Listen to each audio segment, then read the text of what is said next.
Good morning. Oh, hi. Ohayou gozaimasu. Oh, that's all I know. That's yeah.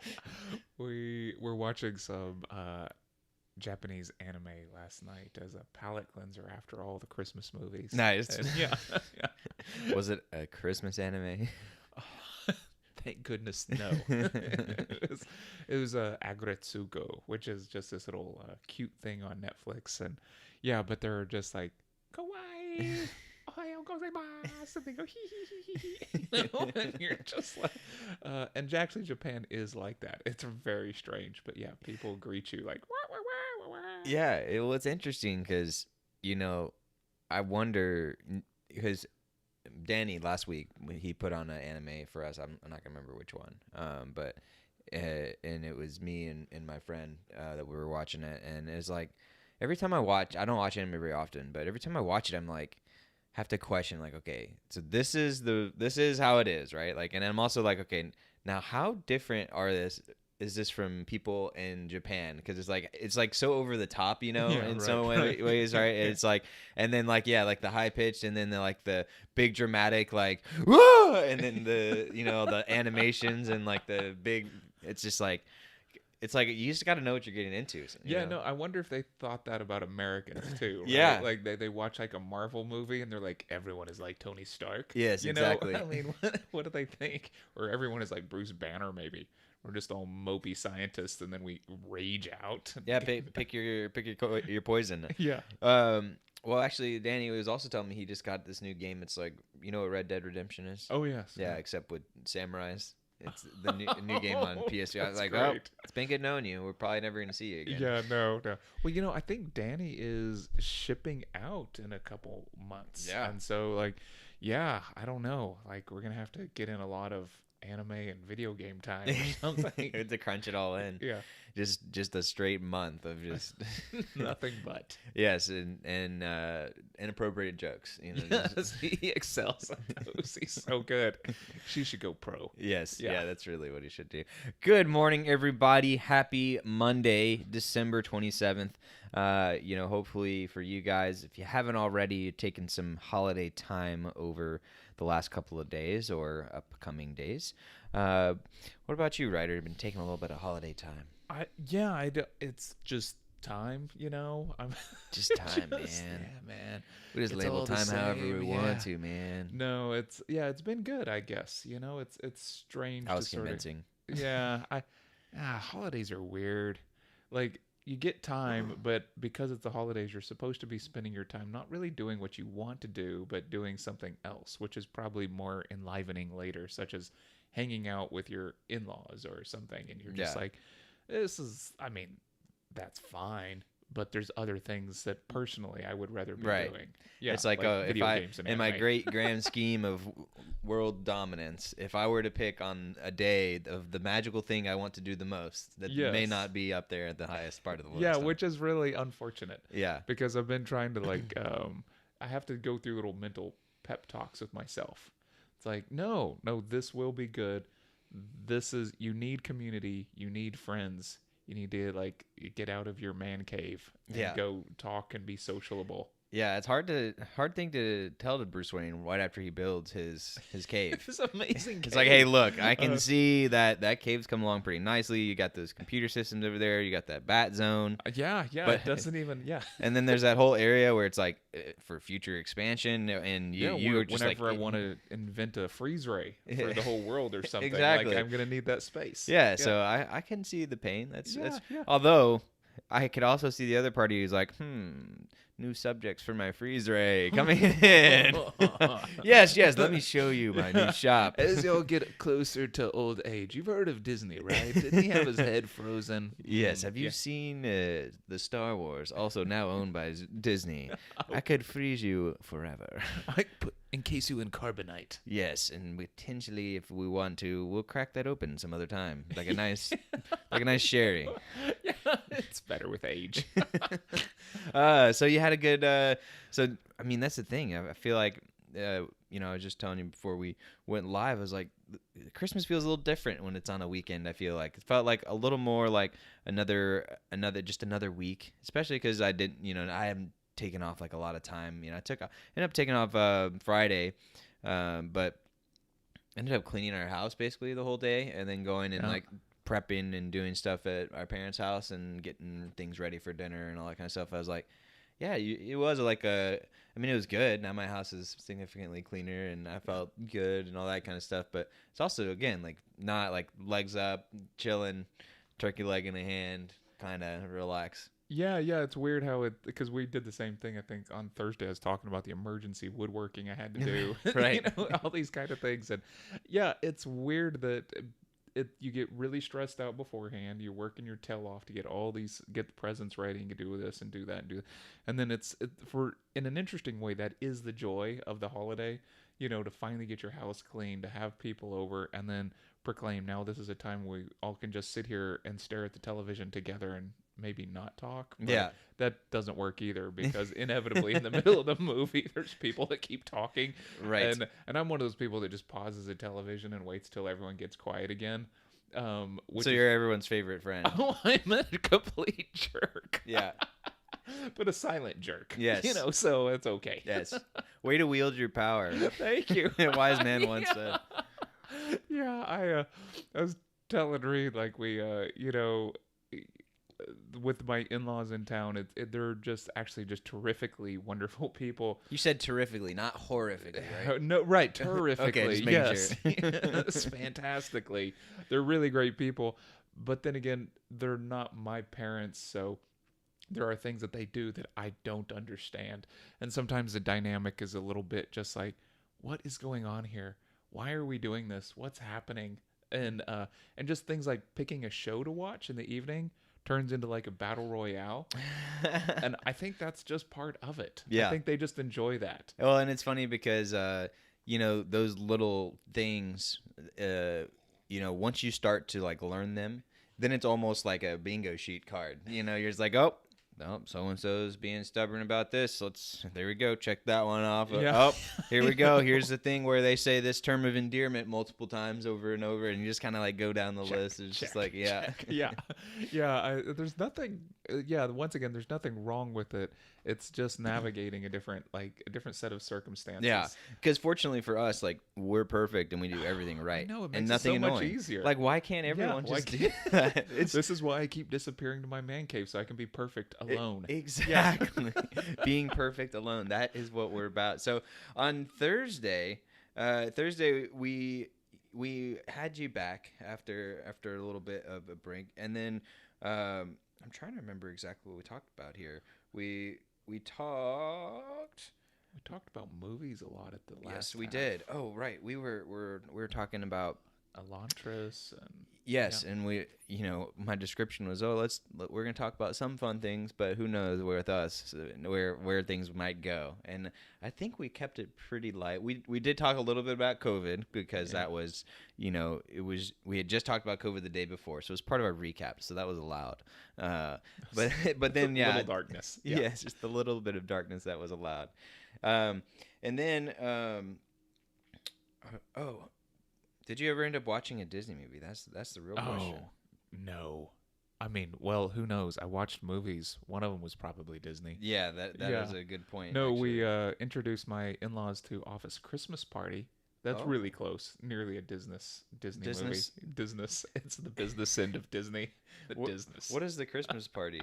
Oh, it's Jason Bateman and Olivia Munn, and it is this office Christmas party that gets out of control. They're going to have to close the office or whatever. And they throw an insane party to woo a new client to come in and save the branch. But of course, it's a Christmas party and everything gets out of control. It is people behaving their worst. Nice. And so, we kept going, well, this is a Christmas movie. Oh, and then we watched the new James Bond movie, which we rented through Apple or whatever. So these are not Disney movies.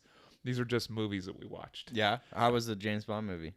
It was good, man. It was a very tense, emotional roller coaster, but it was like they're kind of going all out, making James Bond, he's like actually really loved this girl, and everything else instead of, being the sort of, woo 'em and leave 'em Right. kind of James Bond. And so this is a bit different. Apparently, it's the last one for Daniel Craig. So, So he had to go out on a classy note. Yeah, Like, yeah. I really care about the girl. I really care. Yeah. I finally learned all my life lessons. And now. I decided to stir my martinis now. Whoa, Oh, is easy, that a plot spoiler? easy. Yeah, no, there's some things you can't change about Bond. Oh, Yeah, okay. yeah. That one never changed. But anyway, it was good. Yeah. Nice. So the challenge we had on Thursday was talking about consumption. Like, oh, well, what should we, what should we read? What should we consume? So it's just, I think it was largely around just like, hey, like, just take a second to think about, is that something that you want to be consuming? I believe it was something along those lines. I don't have my notes right in front of me, unfortunately. Well, and we talked also, we kind of asked a challenge at the end of, what people want us to consume.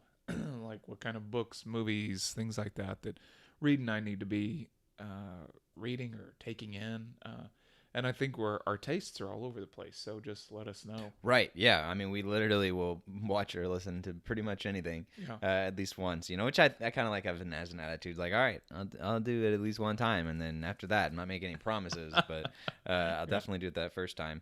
So that was on Thursday. So we ended up taking off Friday, in case I didn't already mention that. But that's pretty much our recap for Thursday, like I just said. Yeah.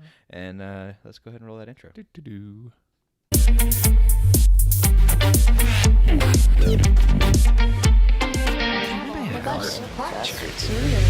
Helpful for life. And welcome back to What the Hell is Water? I'm Reed Garcia, the founder of Helpful for Life. This is Ryder Richards, guy with a head face. Guy with one of those head faces. Yeah. It's a huge head face. I used to see a guy with the butt face. It was honestly more appealing to look at. Oh, well. It was depending on the angle. Sometimes it was like very plush and soft, and other times it was like very I'm firm. going to blame this on you as your kink, not my face. Yes. That it's not me, it's me. Yeah, right. I've been meaning to talk to you about this problem. Yes. Yeah, just to be clear, I was talking about butt faces in general, not specifically compared to your face. Oh. Yeah, you and your head face. Yeah, my head face. Just the whole head face race. Both of us. Yes, all of the head face race. It's just me and my doppelganger. We're the only ones. Yeah. So for those of you just joining us, we just recapped our episode from last week and our challenge. And we were talking a little bit about holidays, so let's continue that a little bit. How is the food department for you in the holidays? Is that something that is normally a big deal for you guys, or not so much? I think it's all a bit of a big deal, but we're also practical about it in terms of we did not fry our own turkey or do anything like that. For Thanksgiving, we did that, but this time it was just kind of like, let's just order some from Whole Foods or Market Street or something like that. So we get it from a grocery store, and we do a lot of sides, and then we have enough food for 3 days, and so we just keep eating on it. And I think that's the real beauty of it, is the leftovers. Yeah. Our food we had was amazing, and we're blessed that my mom's always been a big cook. My dad is a good cook as well, and then that has trickled down through the family, and everyone can cook very well, including those who ended up being significant others as well. So it's nice because we always eat very well. The one thing we're always trying to find the balance of, especially around the holidays, is like, all right, how much cooking is the right amount before you have that where it's like too much, right? Too much work, and it's like, and then you get, so we're trying to figure out the right number of meals, because sometimes it's like, all right, we cook this really good meal, but then we do brunch the next day, or we do dinner the next day, and it's like, it can feel sometimes like, all right, I just finished cleaning, and now I'm going to cook again. And we've kind of had our pulse on that a little more over the last few years, and I think we're getting a lot closer to the ideal spot. One thing we did realize yesterday was that, man, when you get everyone in the kitchen cleaning at the same time, like, you can knock the thing out really fast. Yeah. Versus the opposite, which happens sometimes, which is where one person kind of gets stuck because everyone else kind of drags their feet and they're like, I don't really want to do that. But, oh, look, so and so's over there wiping off the counters. Guess we're good. Oh, I'm way over here. Yeah. And when that happens, like, it's great because the people who are not cleaning, right? You're not cleaning, and that's okay too. Pass the torch. Like, all right, your time today, then you don't have to do it tomorrow. That kind of stuff.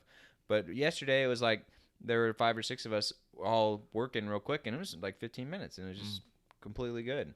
Yeah. I find that cleaning doesn't take nearly as long as people seem to think it takes. Yeah.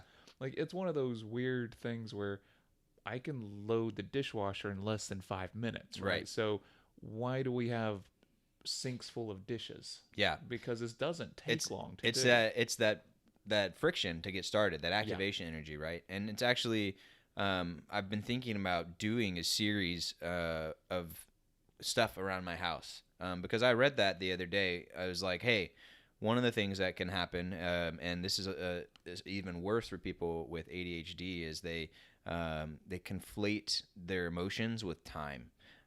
And so they see that something, like, say, for example, someone was like, hey, man, when I think of mowing the lawn, I think of this all-day activity, and it's just like, it's Saturday, I got to mow the lawn. It's going to take up my entire day. It's going to ruin my entire day because I got to do that. And that's like the thought process that starts going. Yeah. And this one person was like, hey, well, what I started doing was I went and I did the event, and I timed it, and now I know. And that helps me, like, kind of wrap my arms around it. And so it's like, hey, you know, it's not an all-day activity. It's 2 hours. And so now I just know I just need to get those 2 hours, and then you still have a whole rest of the day. And it seems like a really, like, small thing that wouldn't make a difference, but it's a shuttle mindset shift that actually can change everything. It goes kind of hand in hand with time blocking, which we talked about the other day. So yeah, same kind of thing. I was thinking about doing that around the house. It's like, all right, how long does it take me to load the dishwasher? How long does it take me to wipe off the counter? How long does it take me to clean the bathroom? Because that's the other thing too about, you know, we were cleaning all day on Friday.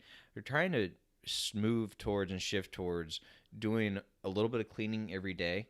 Yeah. Instead of having like the one day where you do it all. It's so funny you bring that up because after, of course, it always invokes a whole bunch of stress doing the big clean before people show up.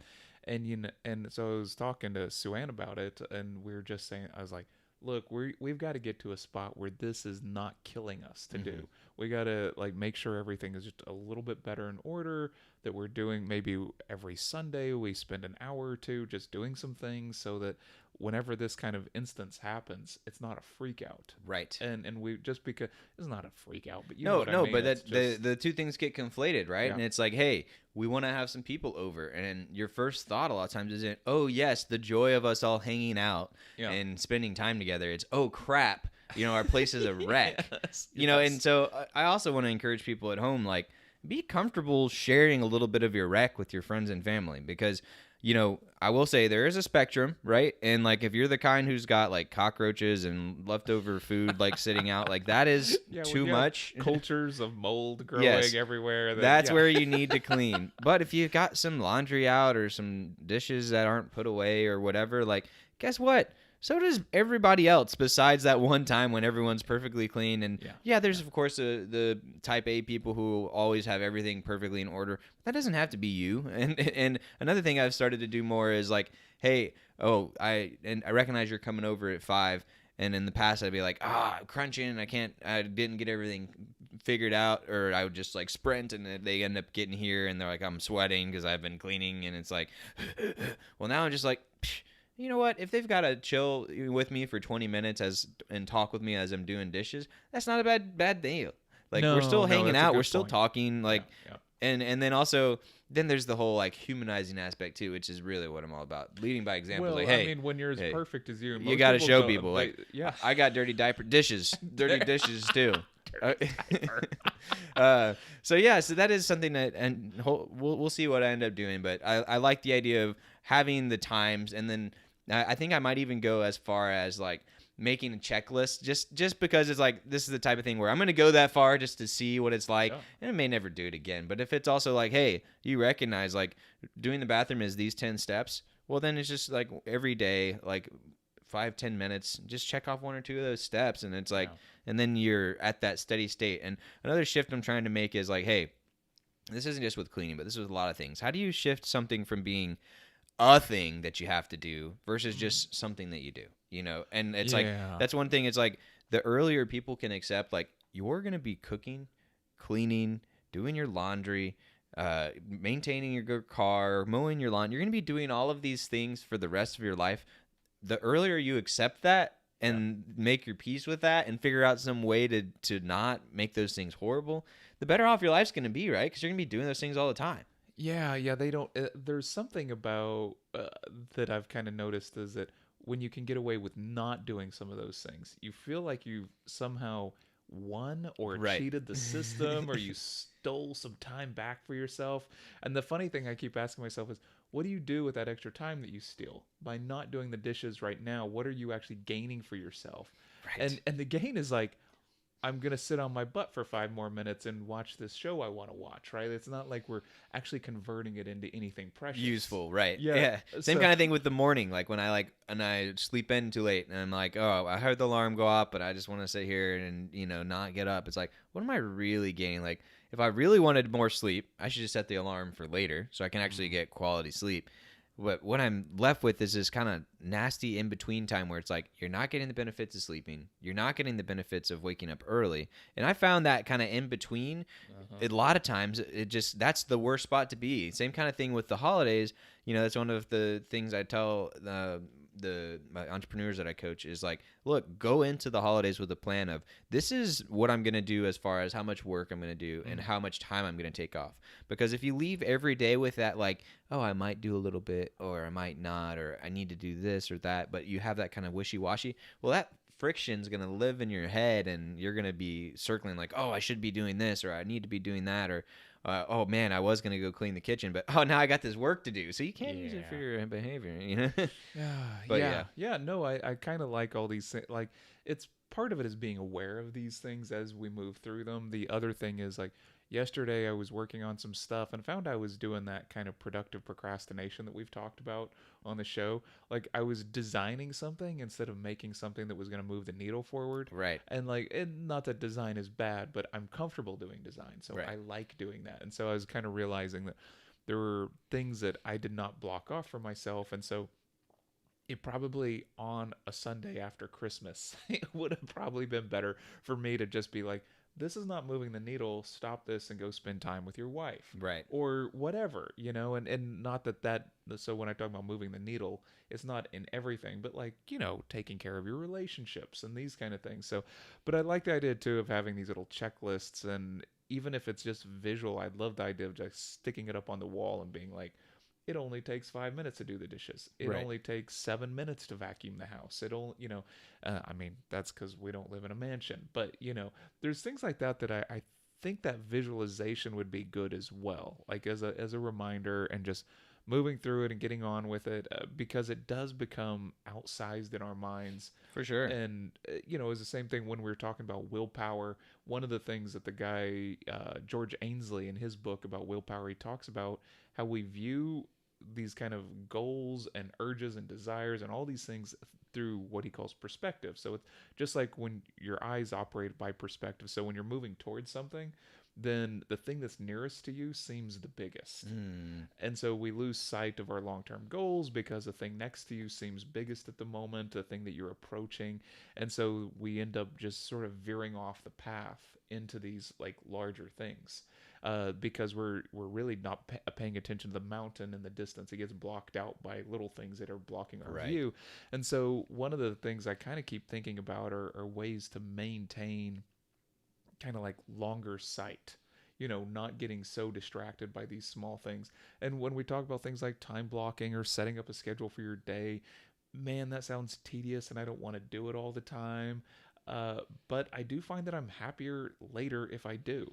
Yeah. So that's another one. It's like, how long does it take to time block your day? 5 minutes. Right. And yet I'm not doing it. For sure. And I'm still like working it out in my head exactly how I'm going to do it. But I think we're going to talk a little bit more about time blocking later this week. And I'm going to share the 7 steps of that you go through, kind of like the 5 stages of grief, the 5 stages of procrastinating, doing time blocking that you go through. And for me, it happened over a year or a couple of years. And it's like, at one point it's like, all right, you recognize the thing's good for you, but you still don't do it for whatever reason. Yeah. Isn't that an amazing human trait? It's Yeah. like, what always makes me happy is when I do X, Y, and Z. Not going to do it. Not going to do it. And then you're sitting there like, man, I really should do X, Y, Z. I know it's going to make me feel better, but I just don't want to. Yeah. I listened to a podcast and the guy was saying that there's no such thing as carrot and stick. There's not a reward punishment scenario to motivate humans. Everything is avoiding discomfort from an evolutionary basis. Even your ambition is about avoiding discomfort. Interesting. And so when you start putting everything into that lens, it's shifted the way I think about things. Yeah. Well, yeah, I'm very good at avoiding discomfort. Yeah, right. It's professional. Yeah. Professionally avoiding discomfort. Yeah. Yeah, I like that. Yeah. So with the so we were talking about the holiday. We were talking about how it kind of shifted into cleaning and how cleaning and the work of getting the house ready can kind of add all this stress and kind of get coalesced with the whole having people over. And then people are like, well, I don't want to have people over because I got to do all this work. And so then we were referencing how we kind of personally are trying to shift it to where we're doing more of that cleaning and preparation on a daily basis, on a weekly basis, to where any one time someone says, hey, oh, let's do something, or oh, hey, I'm coming over. Like the first instinct you have isn't, oh, my heart is dropping into my stomach because someone's coming over. Yeah. It's more like, oh, that would be cool, and yeah, maybe I need to spend 5 minutes, hiding the sex toys, but other than that, Or not. or not. It depends on the friend. Yeah, it really does. Depends on if it's your in-laws. Yeah. Then you leave them out. Yeah. So then we were talking about that and how it kind of ties into time blocking, and pointing out that we're going to cover a little bit. We've talked about time blocking a couple times before, but we're going to go a little more into depth of that later this week. So, speaking about time blocking and management of medium term versus long term and things like that, that naturally leads to goal setting, right? Yeah. And so when it comes to goal setting, I guess, what's your history with goal setting? Is it something that you've always done, or you started doing recently, or you're saying, screw the goals, I've got life, as they say. Right. As they say. As they say. Yeah. So I do every year, end of the year review that's basically art related. So I go through what I've done in art for the year. But the last couple of years with the pandemic and everything else, it's sort of, I just haven't been as productive in that space because the galleries were closed for a while. Now they're kind of back open, but I haven't really been pushing it. And so there's some things there. I've instead shifted a lot of my focus over to the podcast. So I'm thinking about doing a year-end review. One of the reasons I like doing the year-end reviews is it makes you feel good. Like, oh, yeah, I was productive. I did stuff. The other thing is it lets your email list of the world, whatever, I don't know. At one point I had like 2,000, and then I just like trimmed it down to like the 300 or 400 who actually open my emails. Yeah. And now I just communicate with them. And so there's things like that I start doing at the end of the year. And then what that makes me think about is what I want to do in the following year. Do I want to move forward on any of those things that I just completed this year? Or was this path bleh, and I want something else? Because I have done the thing that you're saying before. Everyone else is like, what are your year-end goals? And I'm just like, or, what do you want to do in the new year? And I'll just say, nothing. I did amazing last year, and I just want to keep doing amazing. Yeah. And so I have said that before. And when I think back now, those ended up becoming some of the bumpiest years of my life. Oh, really? Yeah. Which was to think I had my crap together and that I was cruising. It's like a recipe for disaster. Well, okay, but I'm curious though. Now I'm giving you homework. I want you to actually sit and do that, because I could totally get how you would think that, but now I'm curious. Like, all right, go look at it, and then just give us some kind of, try and be objective about it. Yeah. Because I could totally see how easily, like, oh well, I didn't plan, so naturally it wasn't as bumpy as a year, or as more bumpy of a year. But I think that there's because of course a lot of times with the goals anyway, then we only work on them for the first month to 3 months, and then we go, it's fine anyway. Yeah. I think for like 3 years I've had like, I'm gonna like really get good at Spanish, and I never do it. ¿Por qué? Because I'm lazy. Puede hablar conmigo siempre. Well, those are all words. Biblioteca. ¿Dónde está? Yes. Taco. El gato negro. Sí. Yeah. So no, I mean, there's just little things like that I get tripped up on occasion. I've also though done the lifelong goals, the 5-year, the 10 years, those kind of things. What's been interesting about those is I kind of knocked all those out early, Mm-hmm. and then I didn't know what to do with myself. And so that was one of the reasons why I was like, I'm not making goals this year, because I've apparently done so awesome in my 30s, I no longer need them. You know? I mean, it's not a bad spot to be. No, it's great. I'm very good at achieving these things, and then you just go, okay, well, what's next? Yeah. And so sometimes I'm just like, I'm just gonna coast for a while. Yeah. And that's what I mean by like the year turning out bumpy, is because I'm just coasting. And when you coast, sometimes there's turbulence, you know. Yeah. Well, Which, let me tell you, in depth, what turbulence is right now. oh boy. No. Well, first thing when it comes to goal setting is that, I guess, well, let me give my quick 2 cents on my history with goal setting.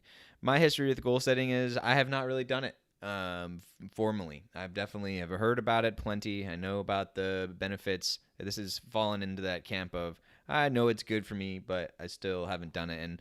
And some of that probably has been one, like, especially until the last like a couple years, I had this kind of in my head, like, hey, this is roughly how I want my life to go. I was like, I'm gonna go to school, go to a good engineering school that has good academics, but is also a large school, so I can get that large school experience with the sports ball and the people and the organizations, all that kind of stuff. All those head faces. All those head faces, Yeah, and a so couple you butt can do faces your, in there too. Yeah, you can do some Exactly. of your face butt networking. The face butt network. That's where Yeah. it came from, actually. And then they're like, we got to change that name. It's not PC. And I said, all right, what about Facebook?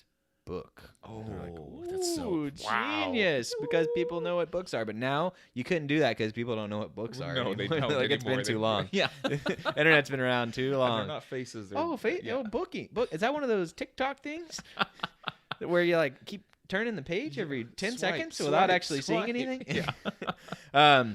But yeah, so then it's like, all right, go to school, and then I'm going to go work for a big corporation, take advantage of all the benefits and all the training and education they'll do for me and all the really smart people and the mentors, and then leverage all that education and experience, and then go work for a small, medium-sized company where I can have a bigger impact, or go start a company or work for a startup. That was kind of my rough plan in my head, at least.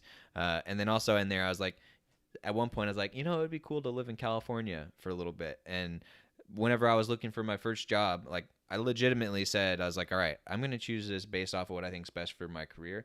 And it happened to be in California. And I was like, this worked out pretty nicely. And then I did the large company, and then now I'm working on the startup part. And so it's like, all right, now I've got those things kind of checked off. And so checked off, if you will. And now it's like, all right, now what? And now most of the things have been more centric around what is this company going to be and what are the goals for it.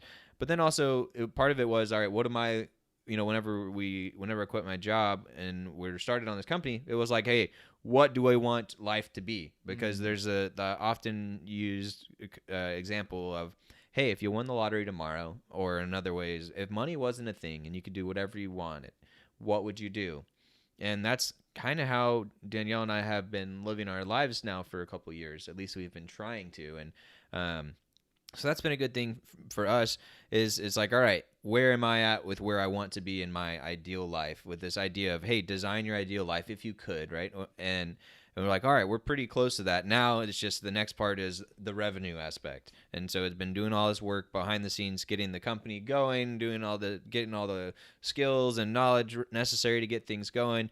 And then now it's like, all right, time to get that part going. And once we get that part going, it's like, hey, we're going to be, pretty solid.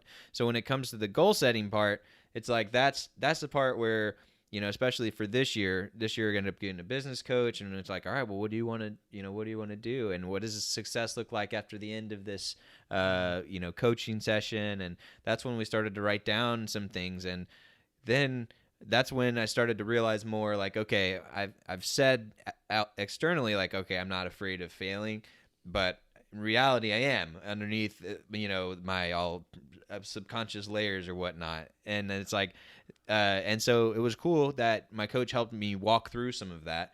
And he was like, all right, well, what are you worried about? And like, what does the worst case look like? And so he had me do something called failure tripping. And we're gonna get back to the goal setting, but I figured Just this like was kind of relevant. face planting. Yeah, failure. Yeah. Then that's where butt faces come from. Yeah, exactly. So yeah, this thing called failure tripping, where it's like, all right, well, imagine it out to whatever timetable you want. And he said, so for this case, we set a revenue goal for this year, and he's like, all right, well, what does that look like at the end of the year? And then what is the worst case? Like, you fail, you don't hit the thing, and then what? And so I just spent some time thinking about it and then writing it down. Like, all right, here's what that's going to be, and then here's what's going to happen if we don't hit that. And then it's okay. The nice thing about that too was, all right, now I've taken that thing that inevitably, whether or not I realize it, I'm thinking about in the back of my head all the time. It's like, hey, that's going on. Well, now I've thought about it and I've written it down. Well, that allows me to kind of release that active headspace. Yeah, that's a great thing to be in. That's one of the things I like about the goals, like just writing them down, even if it's like you're doing fine, you don't need to do anything this year. I think what I'm kind of talking about in that space though is just by not actively pursuing any direction at all, is this tendency to sort of be at the whim of whatever else shows up. Right. And so sort of sometimes you can look back at the end of the year and be like, man, I was loosey goosey that year. I just really didn't nail anything in particular. Right. And there's not a problem with that. It's okay to sort of take a year laying fallow. You don't always have to be productive. But I do like mapping out the direction, if not the goal.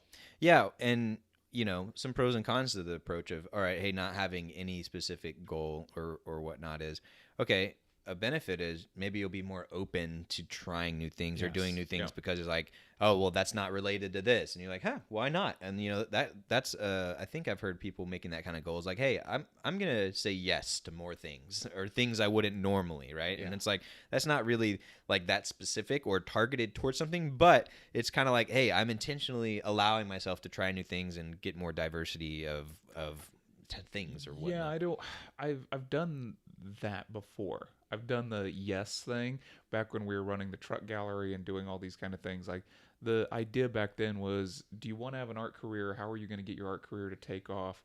Well, you have to say yes to everything, and then you have to blow it out of the water so that people know that when you show up, there's going to be something amazing that happens. You and your crew of buds or whatever it is, like you're just going to do something amazing. And so it could be a garage, that somebody opens up their garage and says, we're going to turn it into an art gallery and we want you to come do the thing here.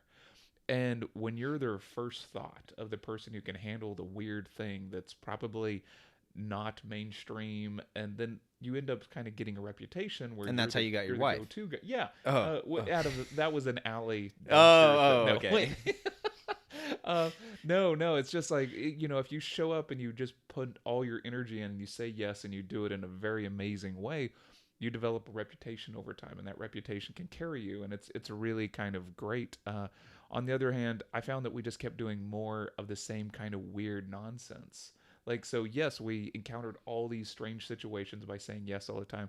We were all super broke and super exhausted, but you got some reputation out of it. Right. And the thing is that almost any of these events that are exciting, everyone goes, yeah, but you're doing it for exposure. And it's like, yeah, but it tends to be exposure to the same 30 people. It's not like this broader thing. So it takes Ryder Richards exposed himself to 30 people repeatedly. Yeah. For years. No, it's interesting because it worked for me, but at the same point, I just remember just being really wiped out with the say yes all the time. So there's all these gurus I listen to now who are just like, say no more often, right? And I'm like, I should have tried that earlier. Yeah. Well, and I think it depends on where you're at, right? Yeah. And what, how tightly cloistered are you, if you will, right? And I think as we're talking at home, people at home who are listening, you might know like, hey, I should really say yes, no, or hey, I should probably say no more. And especially if you are like the type to be a people pleaser and you always want people to like you and all that kind of stuff, well, you probably need to say no more. And just because you probably say yes sometimes, even if you don't want to, because you're trying to keep people happy. And if you're the kind who tends to be grumble, stay away from me, and you live in a cave and you poke people with a stick when they get too close, then maybe you need to say yes more. Yeah, right. There's got to be a balance in there somewhere. Yeah, the other interesting thing I bumped into the other day was people talking about the trust default. That like the kind of say yes is also opens you up to being trusting and being trusted. And that's really how you establish like long-term relationships with the right kind of people. Yeah. So if you're the kind of people living in a cave and you're poking everyone that comes by, yeah, and then you complain about being lonely and not having any friends, it's like, yeah, you kind of did this to yourself. Yeah, those darn cave people. Yeah, You know, so- they should meet the face butt people, and they could become one people together. I forget the transition how we got this. I got distracted by my face butts. Yeah, no, we're once again talking about, I think, goal setting, of course, and sort of moving and Yeah. So the idea of having some sort of target or something that you're going towards. So Yeah. kind of like with the business, you know, one of the first things that's recommended to do for a business is you find out what your vision, mission, purpose, that type of thing is, because those are meant to be your guiding stars. And that way, anytime you find yourself at an intersection where you're like, all right, what are we going to do? We're going to go over there. We're going to do that. We're going to do this thing. Oh, we've got these people who they have this exciting thing that we can do. And I have the skills and stuff to do that. And I actually could make a good amount of money doing that thing. Do I want to do that thing? Well, how well does it line up with all of these things that I've said as my guiding stars? And so that allows you. The other day we talked about one of the other things that Helpful for Life has, which is the previous job assessment. I don't know if you were at this episode or not. A past job assessment, and then the future job or the job opportunity rubric. Let me say that again: the past job assessment and the job opportunity rubric. And it's a two-step process where you do a review of all of the jobs you've ever had, which also could be like volunteer opportunities, or if you served on a board or something like that, any type of role you had where you had some type of responsibility, you're doing something. You look at all those things, you say, hey, what did I really like about those things? What did I hate about those things? What was like kind of good? What was kind of bad? And then you create what's called the job opportunity rubric. And that's where you say, hey, if I'm looking at this new job, this new possible board seat, this new volunteer opportunity, whatever it may be, here's the things that it absolutely must have. Here's the things it absolutely cannot have. And then here's the things that'd be nice to have and I'd rather not have. So it's like, for example, with the job, it's like, all right, it's got to have flexibility for me. That's like one of the things for me. Like, it has to have it. You know, it would be nice if it had a little bit of travel, but not so much to where it's, you know, a part of like grind, you know? Yeah. And so you go through and you write these things out. And then that way you have, when you're looking at all the listings, the hundreds or the thousands of things, you can say, all right, well, how does it line up? Nope. Yes, nope, yes, and that helps you figure it out. So same kind of thing with the purpose, mission, things like that, giving you an area where you're doing the thinking before. So when you go to the doing, you just compare it, right? Yeah. Same kind of thing with the goals. It's like, all right, when it comes to the average weekend, the average weeknight, it's like, well, what am I going to do tonight? It's like, well, I said I wanted to learn Spanish, so maybe I'll spend 15 minutes doing Spanish. And by having that goal beforehand, you have that 15 minutes you can do, versus if you just were kind of like, I don't know, I think I'm probably just going to sit on the couch and put off doing my dishes for 15 minutes. Yeah, I kind of like all this. The interesting thing, too, about having a set of skills that maybe doesn't line up with your overarching mission. I have a particular set of skills. Yes, Liam Neeson. Oh, by the way, he got kind of in trouble for something he said the other day. Anyway, look him up online. But we're not going to get into it. But yeah, I'm thinking about that guiding star principle again, because this is something that you probably have the same kind of issue that I do in this, is that you're pretty good at a lot of things. There's a list. Like, yeah, a lot of issues. Yeah. No, pretty good at a lot of things. And then the thing is, like, what are you going to do that will move the needle? How are you going to move forward? Right. Like, I mean, I've spent so many years of my life making art. Why am I not just making art all the time, right? Because I also like reading, and I like podcasting, and I like woodworking, and I like, so I have this, and I can do pretty good web development, right? So I have all these skill sets. And it's kind of like, which one is going to move the needle? Which one is going to guide me? Mm-hmm. Should I be developing more skill sets, or should I be figuring out how to double down on an existing skill set? So I start running into these problems when I start thinking about goal setting for next year, because that's kind of where I'm at. Is, do I need to somehow weaponize or monetize my current skill sets? Or find new ones. Yeah, find new ones. Or further develop the one you already have. Further develop, just double down and say, you know what, you need to go all art, drop the podcasting. It's a waste of time. It's not going to get you anywhere. Yes, you enjoy it, but so what? Right. Or, double down on the podcasting, but also write a book. Mm-hmm. Go that direction. So, or expose yourself to more people. Yeah, think the exposure is the way to go. When in doubt, it's so expose easy, it out. So you know? easy. Yeah, I mean, You know, it's funny. Bring it in. Oh, here's your trench coat. We actually, Thank you. coincidentally, yeah. What a great gift. I actually do have a trench coat that I gave away this holiday season. I just, yeah. So now you're just permanently exposed. Permanently exposed all the time. Like, you know, it had all the extra like pockets for the watches. Yeah. So that I could, you know, I could also sell things while exposing We had myself. a guy in high school who was like the watch guy or whatever, except with candy. And he's like, hey, what you want? Check What it you want? You'd go to Sam's or whatever, Costco, and get the cheap stuff, and then you sell it to you for 50 cents. You know, Smart. enterprising, Yeah. young person. Maybe that's my goal for next year. Maybe that's what you should Yeah. do. Yeah. No, and we can't talk about talking about deciding what to focus on, and how do you pick which thing, or how do you go broad versus narrow without mentioning, you know, one of the things we've brought up multiple times in previous episodes was the books that we read as part of the Rome Book Club, which was So Good They Can't Ignore You by David Epstein, and then Range by David Epstein, and So Good They Can't Ignore You by Cal Newport. Yep. Thank you. I was like, that sounded wrong. I was doing the same thing. I was like, Yeah. And then and we've talked about it a couple times on this show, and we have a little mini series called So Good They Can't Ignore Your Range. And we have another recording of that we need to get posted probably this week. Now that's a good reminder. But it's talking about the concept of range, which is saying, hey, if you want to progress and you need to have enough range to where you can do various things, and that's kind of one path to go through that breadth to get to success. Whereas So Good They Can't Ignore You is, hey, you should be so good they can't ignore you at that one thing.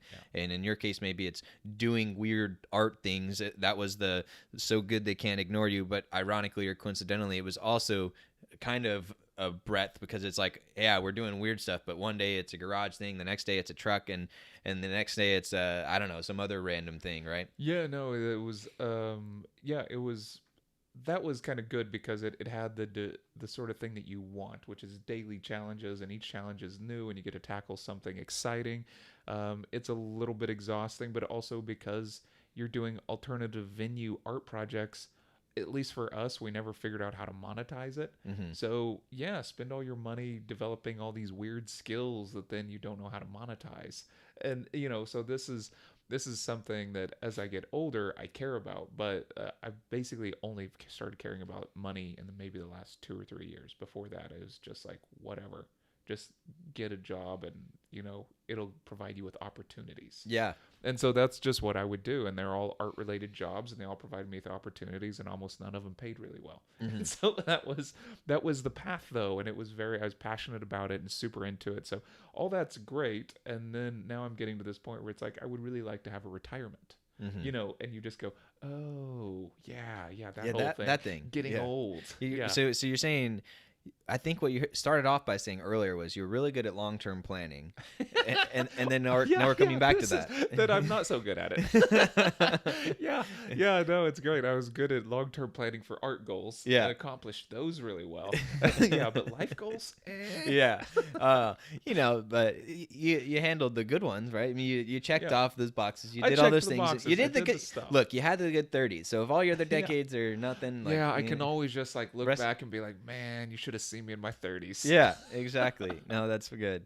Well, I think that's probably the last thing I want to talk about with goal setting is, for today at least, was one of the traps that people can fall into, or there's a couple of them, but one of them is just this idea of we as humans, or at least modern day humans, like the idea of like a clean start, and that's not just like starting, having a clean start, but a lot of times it's even when that clean start is. And that's where this new year, new you, it makes itself such a natural, clean time to be like, all right, now is the time to do it. And another example of like how we like the clean starts and clean times is, have you ever found yourself like going to start something at like 5:23 and you're like, well, 5:30 is just such a nicer number. It's just a round, just good, clean start. But that's one of the things that we like to do is like, oh, well, I'll do that when it gets that nice, clean thing. Yeah, it's a kind of an interesting idea, but yeah, you tend to go toward 30-minute or hour-long increments. You know, 15 if you're feeling really, it. Yeah. you're really frisky. Yeah, no, I think that's a fascinating little thing about human behavior is how we sort of negotiate with ourselves around these things, and even down to like 15 minutes, like whether or not something will get done within this Right. little brief window is kind of fun to think about. I know that I tend to do the thing where it's like I'll give myself 30 minutes and then it turns into 2 hours, Mm-hmm. and so this is the other thing. I'm not good at it, right? I'm Right. apparently horrible at negotiating with myself. Yes, for sure. And honestly, I think a lot of us are really bad at that. I think that's definitely a skill that can be honed. And then the other one that I wanted to mention was the typical thing, especially with New Year's resolutions, but it can be with goals in general, which is to set the thing and then one. You, you try and say, "Oh, I'm going to do all of the things," right? And Yeah. which is especially, honestly, can be bad if this is the first time you set a goal, either ever or in a really long time. Well, a lot of times you have that energy, like, "Oh, I'm going to do everything," Yeah. and then that kind of leads to often, well, now you're going to probably fail at all sorts of things. Versus setting a realistic, achievable goal that's also smaller and on scale and more frequent. In general, I think people will have a lot more success if instead of saying, "Hey, I'm going to write a book by the end of the year," they say, "Hey, I'm going to write 4 days a week." Or something like that, and not even saying, okay, 4 days a week for 2 hours a day, or 1,500 words every day. And again, goal setting can be different for everybody, right? But a lot of times, what happens with these goal setting things, if you set the big one and you're focusing on all this huge big thing, it's a little harder to do, and it gets built up a lot more in your head. Versus kind of like we were talking about with cleaning, like instead of just doing the big cleaning once a month or once every 6 months, it's like, well, instead, how can we do 15 minutes of cleaning every day? Yeah, those one of the things that I've been stumbling across is people who talk about things like even if you want to be the kind of person who reads every day, then just read one page a day and Mm-hmm. just see where it takes you. You might spend 15 minutes, you might spend an hour, but you might also only spend 5 minutes on it. Right. But if you're the kind of person doing it every day, and this is the same thing I hear about going to the gym. There's a lot of people who say, "Well, I'm going to go to the gym 3 days a week," and then somehow that becomes two, and then they're not, and they one, and then they just vanish. So some of the ideas is when you're talking about more frequently. One guy that I listened to was saying like, "It was my thing is it's not a choice. I have to go to the gym every day, even if I only spend 5 minutes at the gym." Mm-hmm. And there's something interesting about just getting in the car and getting there where you're like, well, now that I'm here, Right. I will do X, Y, and Z. You've got all that activation energy out And of the way. even if you're there only 15 or 20 minutes, it's better than not being there at all. And there's this kind of thing where you can just sort of let your body and your habits build up into the thing you want rather than starting out hardcore and Mm-hmm. burning yourself out. Yeah, and then recognizing like, hey, if you give yourself the chance and the loophole in the contract to wiggle out of, like, you're probably gonna take it. Yeah, right. We're really good at that. Once again, Yeah. avoiding discomfort. Yeah, exactly. So for those of you who are at home thinking about setting goals for 2021, the main things would be, start small, make sure that you're not going after some big honking goal, and try and focus more on what's something I can do more frequently, right? Maybe it's every day, maybe it's every week, maybe it's every month, or maybe it's just like, hey, 5 times I'm gonna go do X. I'm gonna go on 5 trips. I'm gonna go volunteer 5 times or whatever. Do something where it's smaller and more frequent, and you give yourself less chance to talk yourself out of it, or even if you fail at doing the thing. And say my thing was, hey, I'm gonna write every day. Well, if I end up writing, 300 out of 365, that's still pretty good. Yeah. Versus if it's more like, hey, I'm going to write a book or not at all, like that's just binary, 1-0. There's a lot more room for failure there. And there's a difference that when you're making your goals, think too about behavior goals versus achievement goals. So some of them are you trying to become the kind of person you want to be, Mm-hmm. and others are goals that have an endpoint at them. And so those are different things. And so when you're plotting out these things, just like kind of keep that in mind as you go. Yeah. And the last little just tidbit I'll drop for those of you who want to do a little bit more on goal setting, you look up something called SMART goals. I'm not going to necessarily be able to name all of them off the top of my head, but SMART's an acronym, stands for specific, measurable, actionable, I don't remember what R is, and then T is time related or something like that. And basically the point is okay, how do you write a goal in such a way that you actually can do the thing? There's the famous saying like, oh, something that doesn't get measured isn't going to get done.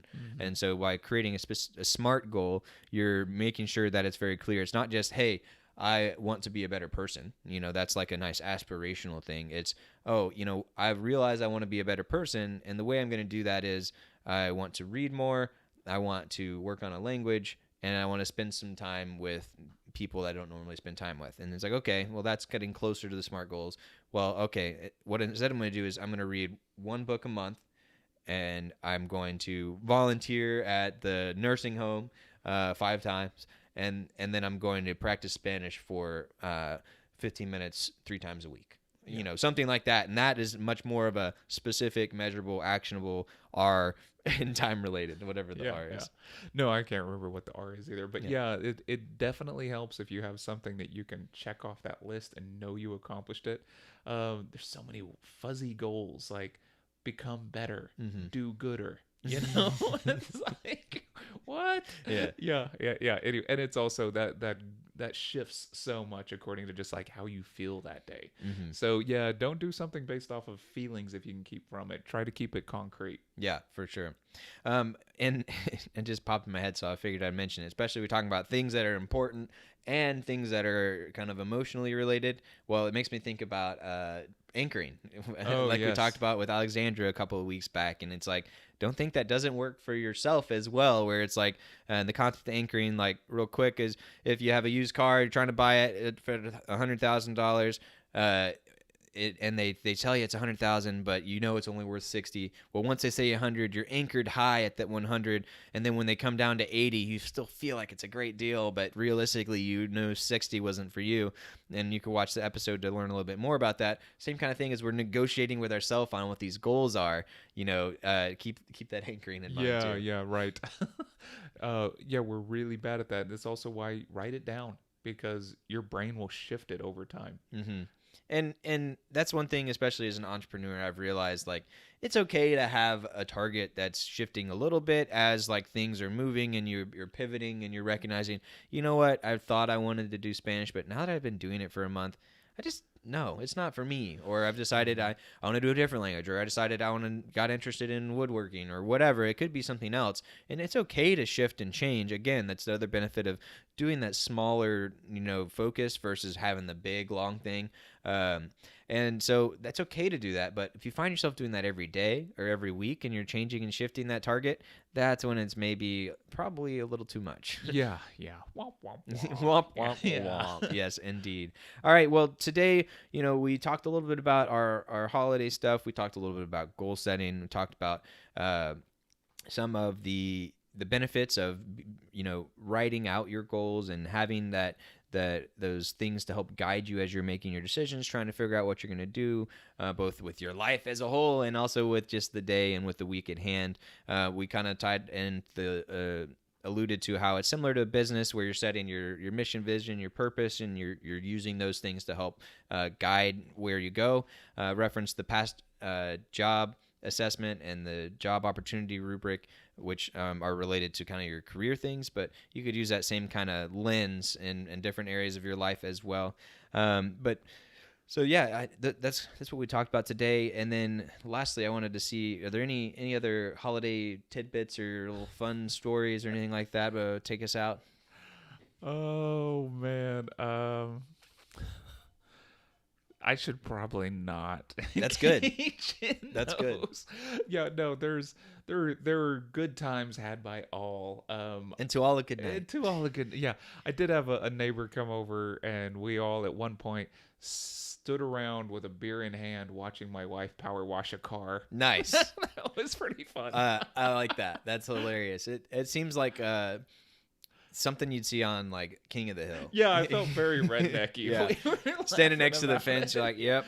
Look at old Marge getting after it. Yeah, that's a 2200 psi right there. Yeah, it's fun. Did you know King of the Hill is actually, so it's in Arland, which is Garland is I Dallas didn't know area. that. So yeah, it's actually kind of after this area, which is kind of funny. But yeah, that's pretty good. Well, I guess the last thing is a challenge. You know, should we have some sort of challenge around goal setting, or maybe around holiday stuff, or reframe? Anything come to mind? Or No, I mean, I do like the idea of writing down some goals, just even if you don't sort of follow them. I'm just kind of interested in what that does. Yeah. Just writing it down and just being like, this is where I would like to go. I'm a big fan of that, even if you're not fixed about it. But like we were saying, if you're going to spend the time writing a goal down, you might as well do some concrete measurables. I kind of like that. I think that we have this week to like keep contemplating what our goals are going to be before the new year falls upon us. So it is the right time to start thinking yeah. about it. So I think I'm gonna give people a little mini tester goal here, Sure. which is or challenge, which is, what is your goal for this week? You know, Mm. you don't, before you go, potentially sometime later this week or early next week and project on what you want to do the rest of the year. Think about, what are you going to do this week? Change that timeline to just this week. And what is your goal for this week? And go ahead and write that down and just see like, hey, then you can see the magic of writing the thing down. You did the thought, you set the intention, you're putting some energy into it. And I can't help but think Danielle would be telling me like, hey, this sounds like you're making a spell over here, with the magic. You like, you have the thing you want to do, you think about it, you stand here and you put all the energy into it, and then Surround the magic yourself happens. with certain objects. That's exactly. Yes. And you stir. But yeah, so put that intention into it, write down your goal, and then and say, this is what I want to do for this week. And we'd encourage you to maybe try making a SMART goal. So maybe you're not working at all. Maybe it's just like, hey, my goal is to relax, and I want to make sure that I'm at least doing what I personally want to be doing for relaxing for 10 hours this week. Or maybe it's like, hey, I want to cook at least one time this week. Or maybe it's, I've got all this time off, but I want to do this one housework thing. Or I have this much time left in the week, and I've got to do this work thing before the end of the year, before the target quarter closes or whatever. The budget needs to be done. Pick whatever that goal is for you for this week, and do it. And make it small enough to something you can achieve, and then make sure you're writing it down, and then you can check it off. And if you don't achieve it by the end of the week or whatever, then okay, reframe it and just change it for that next week. So go ahead and make that your challenge for today. Write a goal down that will be for the rest of the week. It even could be for today. It's like, hey, today I have a goal of eating barbecue for lunch, and maybe that's what your goal is. That's a good goal. That is a really I good can goal. get behind that goal. Yeah, I'm going to write that down. Yeah, now I'm getting kind of hungry, so I think we're gonna have to go. But thank you guys so much for joining us. It has been a lovely Monday. Have a wonderful